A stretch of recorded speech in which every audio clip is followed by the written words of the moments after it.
You couldn't have written it any better minus the first American pope and a Sopranos connection. As the 133 cardinals who voted during the papal conclave became more known to the public in recent days, enjoying a brief bout of internet fame, some close watchers began to notice that one looked shockingly similar to a television mafioso.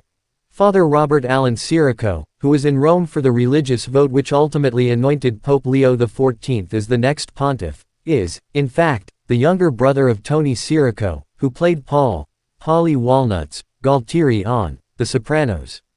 Now that the smoke has risen, here's how to stream the movie, Conclave. Tony Sirico, who died in 2022, played Galtieri, Tony Soprano's eccentric and paranoid henchman, for all 6 seasons of the hit HBO mob show. Need a break? Play the USA Today Daily Crossword Puzzle.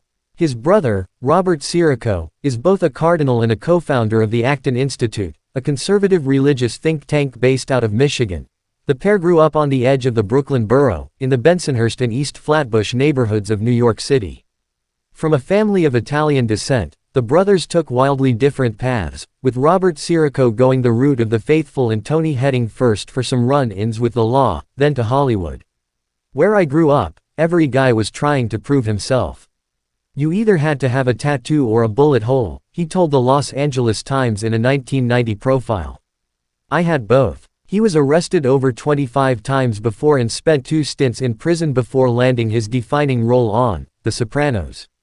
Sopranos, actor Tony Sirico, known for role as Paulie Walnuts, dead at 79. Robert Sirico became a priest in 1989 and spoke fondly of his brother at his funeral in July 2022, according to local publication The Brooklyn Reporter. As many of the professional actors who are here know, people often confuse the actor with the act, he said of his brother. When you look beneath that rough defensive armor, as Michael Imperioli called it last night at the wake, you begin to see a softer, gentler interior. How accurate is the movie, Conclave, about the election of a new pope? Telling a story about a time when his brother skipped mass after failing to attend communion, Robert Sirico recalled, I said to him, Junior, you are the last bad Catholic in America. All the rest think they're entitled to come to communion without that preparation, he continued. That revealed to me a seriousness which he had about repairing himself and an awareness of his own completeness and a necessity for confession before encountering a holy God. I think that was his redemption.